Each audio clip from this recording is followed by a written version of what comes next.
Good evening, Chair Joseph, Chair Hanks, and all members of the council.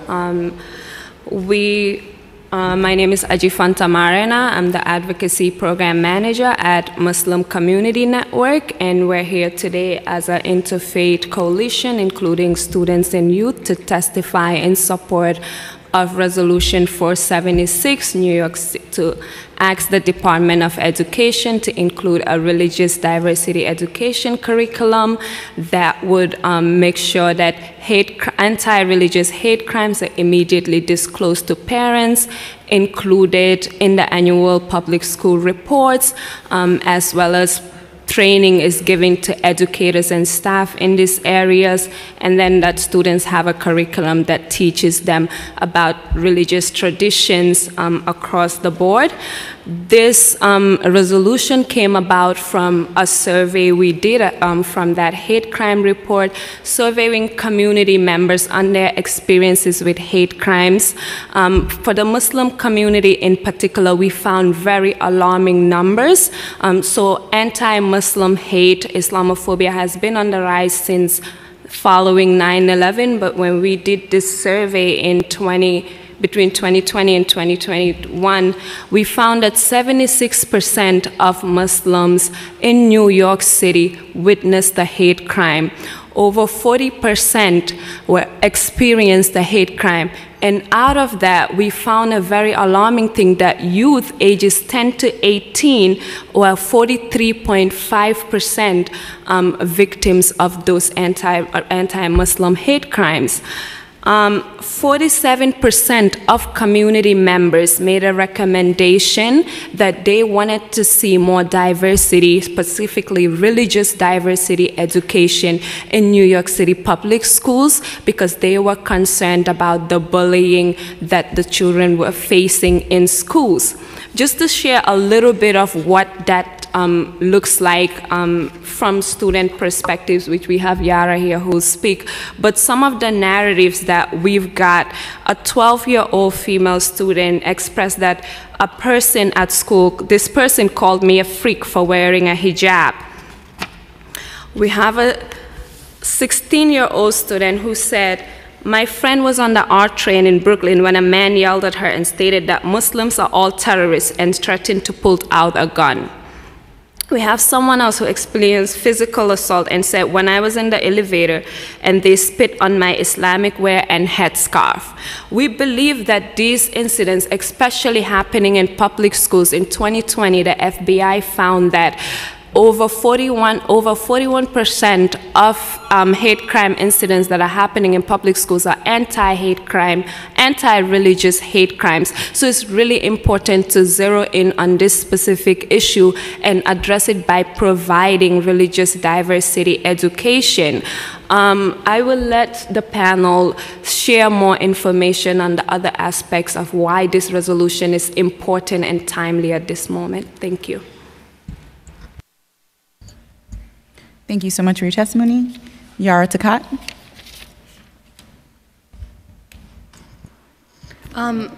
Sorry, can you hear me? Good afternoon, Honorable Council. My name is Yara Takat. I am a junior at the Bronx High School of Science and have been attending an NYC DOE public schools my entire life. I grew up going to the mosque, fasting during Ramadan, and confused why I had to skip school for Eid until I was in the 2nd grade, when it became a holiday on the school calendar. I grew up learning about Christmas and Hanukkah during the holiday season from my teachers and my peers, seeing my friends confidently show off their first communion dresses, but I was confused, why were they wearing wedding dresses as kids?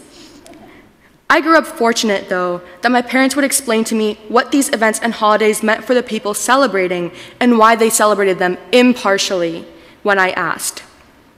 Others, however, have been evidently less fortunate than me in this experience, where it is clear that their parents or their guardians projected prejudices against the groups being asked about instead. I was in the 1st grade when I received a death threat from my classmate. It was a small class of 14 kids, including myself, and I was the only Muslim. Others knew because I was absent on Eid. This classmate told me, I'm going to come to your house at night and murder you because you're a terrorist. I remember this vividly, mainly because of what happened after. I stared blankly at him, confused. I responded, "Sorry, my parents won't let you. I only have sleepovers with my girl cousins." I didn't know what the word murder meant. Later that day, as my mom was paying for a parking ticket after a doctor's appointment, I asked her, what did murder mean? I remember how shocked she was that her little baby was asking what such a violent word meant. But what is engraved in my memory is the horror in the woman paying for her ticket beside us's face when I told my mom where and how I learned of this word. I knew what the word terrorist meant, though, because we learned about it at the beginning of that year after a moment of silence in remembrance of 9/11. This event still plays in my mind. How could a child be so full of hate?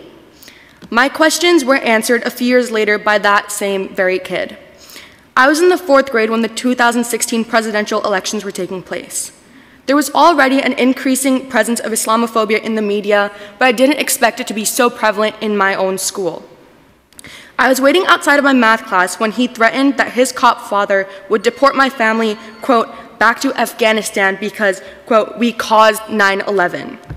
This horrified me not only because I was scared that my life as I knew it would change, but also because he threatened to send me to a country whose cultures and languages were completely foreign to me because my family is from India.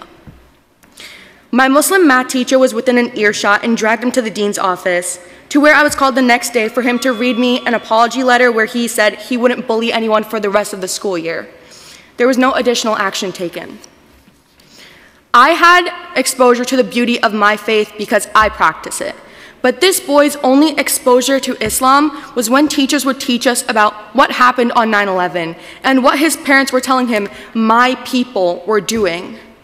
Looking back on these circumstances, even after the toll it has taken on my confidence and pride in my identity, it makes sense how a child could bring such thoughts to a school and project them onto others. In the 9th grade, in history class, we were finally learning about religions across the world. But it was too little and too late. Disproportionate amounts of time were spent on the major religions of the world. For example, we spent 6 weeks learning about Christianity in Europe, compared to 2 weeks on Judaism and a mere 4 days on Islam. I was so excited to tell my classmates about how much I love Eid and how Ramadan brings me closer to my faith. But hearing my teacher call the Kaaba the black cube and that we fast all day every summer was disappointing, to say the least, and also extremely confusing. Why is half of the stuff that my teacher is saying wrong, and why doesn't she even care? I stayed after class that day to inform her of some misinformation in her slides, hoping that she would correct it. But the first thing she did was mock me. Quote, "You took issue? End quote. I continued, telling her that Ramadan doesn't happen strictly in the summer. It follows the Islamic calendar that is lunar, something which wasn't even mentioned in the slides, and she cut me off, saying that she was a public school teacher on a public school salary and that it wasn't her responsibility to teach us about, quote, these little religions, Islam, Christianity, Judaism, and Hinduism, end quote. And if I wanted to learn about them so bad, I could go to a mosque or synagogue myself. The next day, she kept me after class, telling me her outburst was because she hadn't had her coffee. Even when we were supposed to be learning about religions, the lack of structure in what needs to be known left half the people in my class wondering whether Muslims pray 5 times a day or 7 when time came to take the unit test. When the one place we go to learn and prepare to enter society will not teach us about the things we need to know about the world we live in, there is no question why religious and race-based hatred is so prevalent, not only in adults, but also children. It is because the eventual education we do receive is too little and too late. Learning about the richness of the cultures and religions surrounding me earlier on in school would have helped prevent not only external, but also internal xenophobia in myself and in others. And if stricter measures were taken to reprimand and prevent targeted bullying like I and millions of other students have experienced and continue to experience in schools by peers and even administrators, more people would feel safe in schools and other diverse environments, and hate crimes would indefinitely decrease. An introduction of such measures can ensure stronger community in schools and prevent living a life with trauma. And such experiences that have detrimental effects on people can be prevented with this resolution, which advocates for religious diversity being introduced in school curriculums. Thank you. Thank you so much for your testimony. Husein Yatabarry. Dear Chair Joseph and esteemed members of the Education Committee and City Council, my name is Husein Yatabarry, and I'm before you today as the Executive Director of Muslim Community Network. Our vision has been to empower the diverse Muslim communities that stretch across our 5 boroughs through civic engagement, leadership development, and unwavering advocacy. Imagine a world where a child is judged not by the content of their character, but by the misrepresentation of the religion they practice or the culture they were born into. Sadly, that's not just a figment of my imagination or our imagination, it's the reality many face right here in our city. The weight of religious and cultural misunderstandings has manifested in a startling rise in hate crimes against our fellow New Yorkers. Last year alone, we bore witness to nearly 220 such incidents in the city. The FBI's Uniform Crime Reporting Program unveils a disheartening trend of growing hate crimes against Jews, Sikhs, and Muslims since 2015. Even more disconcerting, NYPD figures show a 7% spike in hate crimes correlating with the recent tensions in occupied Palestine and Israel. In just over 2 weeks, 51 hate crimes have been reported, primarily targeting Jewish, Sikh, and Muslim communities. Our schools, which should be sanctuaries of learning and understanding, are not exempt. Bias-related incidents are alarmingly prevalent, and even worse, they often go unreported. Data from the Muslim Community Network's Hate Crimes Report of 2022, with over 200 New York City Muslims, reveal 76% of Muslims in NYC have been spectators to a bias incident. About half believe broader religious diversity across various institutions starting in our schools is necessary. Drawing from my own background as an educator, I taught for 7 years. I have personally witnessed, mediated, and educated students on religious diversity. I had no formal training. I navigated a bias-related incident involving a young Muslim girl in the 5th grade. She was told she would go to hell for being Muslim and not Catholic. Her peers did not understand why she wore a hijab in her class and mocked her for it. While the students did face consequences, this situation was preventable. I received no formal training in religious diversity. No other teacher did, but they used a Muslim on staff to mediate the situation. The students were not exposed to a religious diversity curriculum. This situation did not need to happen. I urge the Department of Education and I urge the City Council to push this resolution through, to collaborate intensively with nonprofits, faith-based organizations, and the clergy. Together, let's design a curriculum for all grade levels that celebrates religious diversity, working actively to eliminate prejudice and foster unity from a young age. It's not just about the curriculum, though. We talked earlier here today about training and professional development. Educators themselves need professional development, staff, principals, ensuring they're equipped to foster an environment of acceptance. It's our duty to ensure that no school staff member, parent, or student ever experiences friction based on external circumstances that have unfairly targeted religions and nationalities. Furthermore, we demand transparent reporting of hate crimes in schools. The Department of Education must prioritize accurate classification, timely notifications, and absolute transparency in disclosing hate crime statistics in their annual reports. Parents, community leaders, and educators alike need this information to understand patterns and proactively address such situations. In conclusion, we urge the adoption of City Council Resolution number 476. Let's stand united in condemning any form of bullying or harassment based on religious or cultural practices. Let our schools be beacons of hope, acceptance, and unity in these divisive times. Thank you for your time and consideration. Thank you so much for your testimony. Waliullah.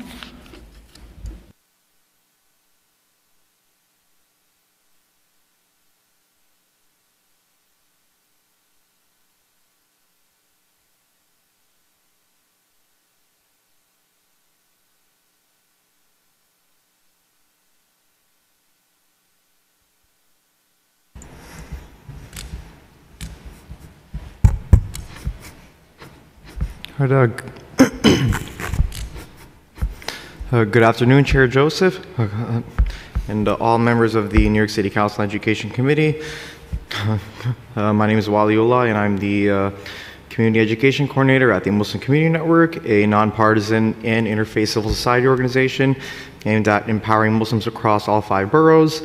We greatly appreciate the Education Committee for finally granting us a hearing on Resolution 476 on short but long-awaited notice and the timing. Though unfortunate in the larger scope of domestic and international affairs, is especially crucial when we've seen not only a spike in bias-based incidents and hate crimes targeting Muslims, Jews, and Sikhs across New York City and the country, but an equally bothersome inflammation of social tensions that affects the safety and livelihood of said groups in the workplace, and most importantly, what this resolution is seeking to bring light to, our K-12 public education system.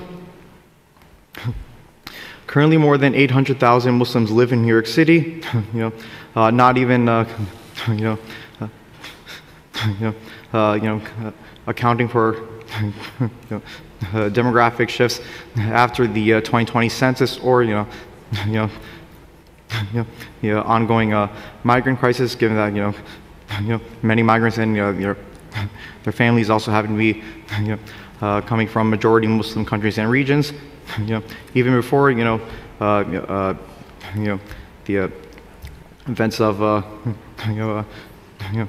September 11th, at least 500,000 Muslims were still residing in the city. Though we commend state and local elected officials for gradually trying to take more proactive measures to ensure that our spiritual and religious needs are properly accommodated for, just like every other faith. There's still more to be done. We're proud to say that so far this resolution has 16 sponsors and counting, with its previous iteration introduced in 2020 as Resolution 1257, sponsored by former council member then, Daniel Drum, along with 22 additional council members and the support of the public advocate of the city of New York. This resolution, we're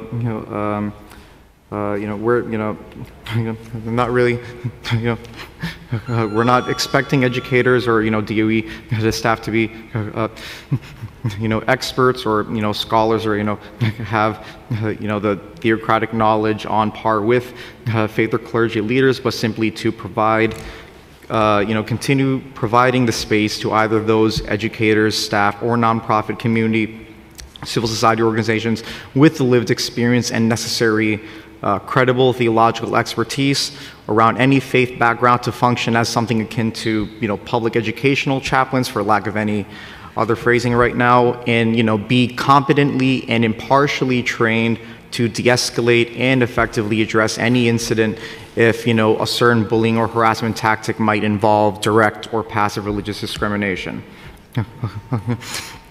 Anger and distrust,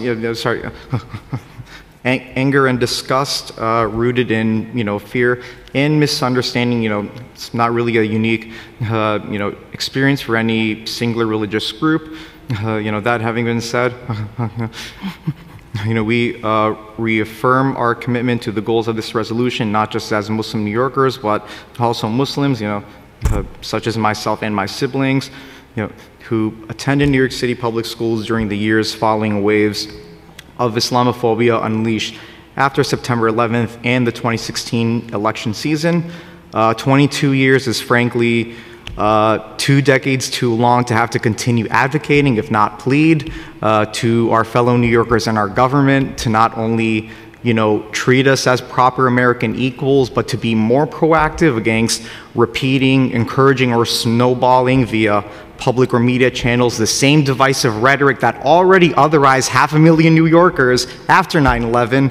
Also not, counting anyone else who, remotely resembled somebody brown, South Asian, Middle Eastern, North African, or, even practiced the Sikh or Hindu faiths, while also being, the same victims of senseless, ignorant acts of violence and bigotry. The city of New York, again, already had 20 years to get this right. The ball is in your court now, so just get it right. Thank you again to the chair and the rest of the joint committee body for allowing me to testify, and I will yield the rest of my time. Thank you so much for your testimony. Mushika Muhammad. Thank you. Hello, council members. Hello, honorable council members. My name is Mushika Muhammad. I am the Women's Program Coordinator at MCN, but I'm going to be speaking on behalf of a program alumni of ours. So this is her testimony as follows. She wasn't able to be here today, so this is her testimony. Hello, thank you for the opportunity to testify today. My name is Memunatu Muhammad. I am an educator and teacher from the Bronx. I am a Women's Program alumni and community member, and I'm here to testify in support of Resolution 476. As we are well aware, religious hate crime has been on the rise recently, especially when it comes to Black and brown individuals. There is a rise in hate crimes against the Muslims, Jewish people, and Sikhs. One of the reasons why many people leave their countries in the first place, an immigrant, is because they are seeking religious freedom. To leave your country with high hopes and face the same thing you're running away from is very contradicting. My cousin Amina was in middle school when she had an experience where she was bullied for being Muslim. Her classmates would always question why she wore her hijab, but she tried to never pay them any attention. They used to ask if she did it because she was trying to be bold or edgy.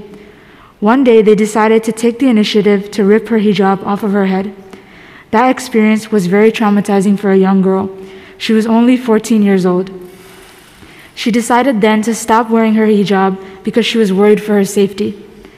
That isn't right. She shouldn't have been forced to make such a decision because of fear and other people's ignorance. Passing this bill will allow for increased awareness on different religions and a better understanding for students on the different religious lifestyles of different people. Passing this bill will educate students and decrease the amount of hate crimes that are taking place. I urge the City Council to pass this resolution and stand in support of diversity and inclusion. Thank you once again for the opportunity to testify. Thank you for your testimony. Fatima Thiam.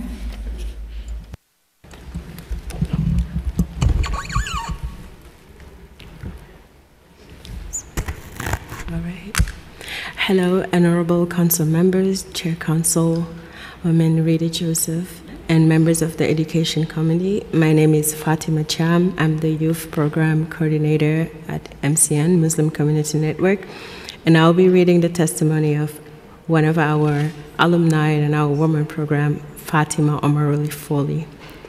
As it goes, she salutes you all. Hello, Honorable Council Member, Chair Councilwoman Rita Joseph, and members of the Education Committee. Thank you for the opportunity to testify today. My name is Fatima Omar Foley. I'm a patient navigator and a community member of Muslim Community Network, here to testify today in support of Resolution 476. Hate crimes can have a profound impact on youth mental health. Being targeted or witness such act can lead to feelings of fear, anxiety, and depression. It can erode self-esteem and self-worth, making it difficult for young people to develop a positive self-image. In cases, victims may experience post-traumatic stress disorder, PTSD, which can persist into adulthood. Additionally, hate crime can contribute to a sense of isolation and social exclusion, feeling loneliness and despair. To address this issue, it is crucial to promote tolerance, inclusivity, and provide support to affected youth. Immediate notification to parents empower them to protect and support their children, both emotionally and legally, and is a crucial step in addressing the impact of hate crime on youth mental health. I urge the Council to pass this Resolution 476 to stand in support for this resolution. Thank you once again for the opportunity to testify. Thanks for your testimony. Reverend Mark Fowler.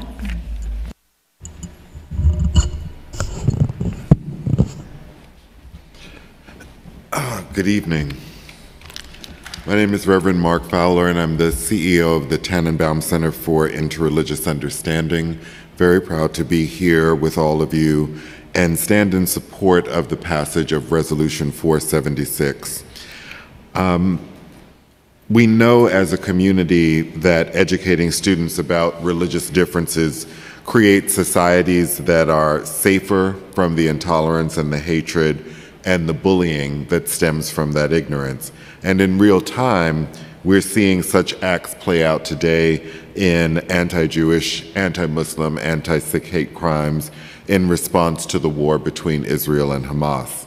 For 31 years, Tannenbaum has worked to promote justice and build respect for difference, including religious difference in schools. Our experience working with educators, students, parents, and administrators for over 25 years has taught us that not constructively, including critical inquiry about religion's role in society, by doing that, we're creating generations which may not respect religious difference, nor recognize its powerful contribution to society. Rather, we create generations that are more vulnerable to stereotypes and fear-mongering. When education reflects the diversity of religious identities, it reduces bullying behaviors in students. Our curricula and our trainings are designed to facilitate conversations across lines of difference and help students recognize religious difference as something to be celebrated rather than something to be feared. When students actively explore each other's religious identities, they build essential social and emotional skills like active listening, respectful questioning, and open-minded curiosity, which helps them recognize and challenge stereotypes. When learned early enough, these behaviors continue outside of the classroom, helping form active and engaged community members. I was a public school high school teacher for 11 years at the Brooklyn Comprehensive Night High School. I was an English teacher, and for 9 of those years, I was the coordinator of student affairs. And as it related to professional development, never in my pre-service education, which took place at Duke University, nor in my career with the Department of Education was I ever presented with the opportunity to examine my own implicit bias toward people from other groups, and certainly none of the implicit biases that I had towards people from other religious traditions. Teachers report to us at Tannenbaum that they are unfamiliar and uncomfortable with talking about religion, which limits their ability to address issues of religious difference with their students. The Professional Development Directive in Resolution 476 gives the educators the pedagogical tools that they need to have respectful conversations about religious diversity, but also to explore their own biases and prejudices about the topic. I think that Resolution 476 addresses the root causes of hate and bullying by combating in ignorance. The most dangerous threat is not just to our students, but to our society. Resolution 476 is not only a good thing to do, it's the responsible thing to do to prepare our students for an increasingly diverse and vibrant world. And at Tannenbaum, we're proud to give Resolution 476 our full support and ask the members of the City Council to do the same. Thank you so much for your testimony. Paulette Healy? My name is Paulette Healy. I am a special education and D75 advocate, and I have 2 children attending New York City public schools. I had an entire testimony prepared, which I will submit later with facts and data and numbers and things of that nature. But sitting here and hearing the different testimonies from this panel and hearing the testimonies of our children who testified from Dignity in Schools earlier today, it's hard not to think about how this didn't happen overnight. The reason, our children are being targeted and there's so much divisiveness going on, not only in our schools but in our world, is because we don't have a safe space to talk about these things. And our teachers don't feel empowered to be able to have honest and open conversations about what our children are going through and how confusing this entire world is. And this didn't happen overnight. And we know that because funding is lacking where it's needed and it's being pushed to agencies that have money to burn, this is the end result. This is the end result of not having restorative practices in our schools. This is the end result of not having culturally responsive curriculum being able to be implemented, you know, within our schools that actually reflects the populations that we're serving. This is an immediate response to the continued policing that we're constantly having in our schools, where we have teachers who are villainizing some children and uplifting others, you know, saying boys will be boys, it's okay that you rip that hijab off of her head. No, someone has to say no. And quite honestly, you know, sitting in this meeting for as many hours as we have, with all of the department heads that were in this panel, the fact that they were so ill-prepared and with no answers and with no data, they didn't earn their paycheck today. And that was a multi-million-dollar panel that was sitting here today. So let's really think about how we're utilizing the money that's even going into the DOE, because it doesn't belong with, you know, directors, executive super, and whatever their titles are, because it's not hitting where it belongs, which is in our schools. And our schools are no longer safe havens for our children. We can talk about it. We can throw that word around as much as we want. But if our children don't feel that there's people in their school that they trust, or that they feel that they're not being seen by the people who are tasked to take care of them and educate them, then there's no hope for our children. They're constantly going to be children in crisis. And these numbers are going to just continue escalating. So, you know, I had a whole story about a child in my district who, you know, was handcuffed and left in handcuffs for hours until his parents came to get him. And he was 5, and he was forced to go back into that same kindergarten class the next day with no explanation about what he did wrong, with no support, and with no change in culture in that classroom. That teacher still treated him like crap when he went back, because he was the behavior problem in that class. And he's 5. So what hope do we have if we are not going to prioritize where we're spending our money, even within the agencies that are supposed to be doing good for our children? So my one ask is, one, thank you, City Council Member Rita Joseph, for amplifying Chancellor's Regulation A412, because it's garbage the way it's written right now. It totally takes away all the rights of parents and students, and prioritizes, you know, the DOE to cover their butt, for sake of a better word, when they divert everything to legal counsel in incidences of crime and harm. But as City Council, when we are gearing up for these discussions about budget, because budget's always, you know, we say it all the time, it's our morality in a document, right? Really look at the MOU between the DOE and the NYPD, because the amount of money that is constantly being laundered away from our schools and back into NYPD is criminal. Thank you. Thank you so much for your testimony, and thank you to all of our panelists. Our next panel, Kulsoon. Did everyone? Oh, they didn't. I'm sorry. You have one of these? Yeah. Okay. Go ahead, you can state your name. Where'd it go? Good evening. Thank you, Chair Joseph and Chair Hanks, and for the Education Committee of the New York City Council. My name is the Reverend Chloe Breyer. I'm director at the Interfaith Center of New York, an organization that's been around for a long time here in the city that works with grassroots and immigrant faith leaders from different traditions, and offers a lot of civics education. So we join this faith-based and secular community organizations, along with civic institutions and educators, to support Resolution 476, and we strongly request that the City Council do as well. We are As you know, we are asking for the City Department of Education to provide religious diversity curricula for those students of all different ages and professional development for teachers in this area as well. One thing that the Interfaith Center has done for a long time, about 10 years, is to work with the National Endowment for the Humanities and Union Theological Seminary to provide 3-week modules in the summer for public, private, and parochial teachers from all over the country.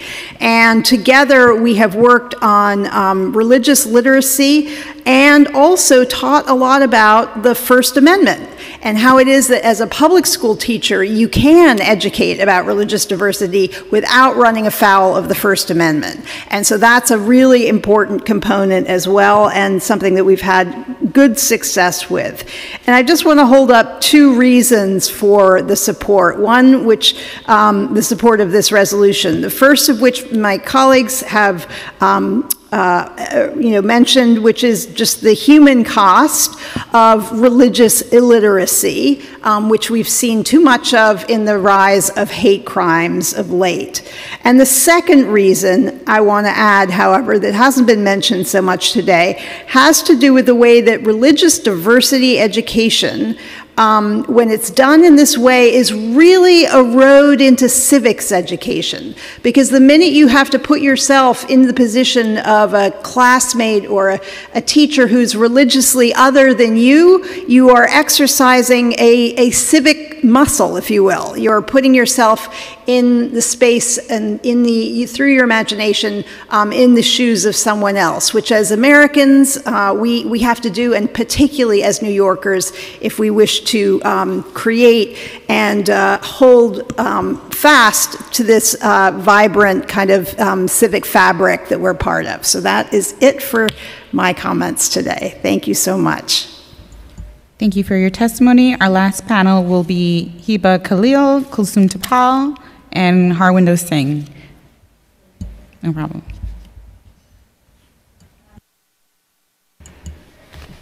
Thank you so much. My name is Hiba Khalil, and I am the Executive Director of the New York Metro chapter of MGAGE, a Muslim civic engagement and advocacy nonprofit that empowers Muslim voters and advocates for policies that affect our community on the state, local, and federal level. I support City Council Resolution 476, calling upon the New York City Department of Education to consult with faith-based organizations to develop and provide all grade levels with a curriculum that focuses on religious diversity, to provide professional development focused on religious diversity for teachers, staff, and administrators, to ensure accurate classification of hate crimes in annual school reports and immediate notification and full disclosure to parents of hate crime statistics, and to ensure that schools take actions to condemn bullying and harassment based on religious clothing, food requirements, and the need for prayer spaces and time year-round. There are around 1 million Muslims in New York City, and this resolution is more important than ever. There has been a worrying uptick in anti-Muslim, anti-Jewish, and anti-Sikh rhetoric, hate crimes across the city, especially against young people and those that are visibly identifiable faith groups. We are seeing levels of anti-Muslim, anti-Jewish, and anti-Sikh rhetoric that is reminiscent of post-9/11. This has led to discrimination, vandalism of houses of worship, and hate crimes. Most recently, a 16-year-old Muslim girl was attacked on the subway and a Sikh man in Queens on a bus. It is especially important to make sure that young people feel protected in their schools and that they are not targeted because of their faith.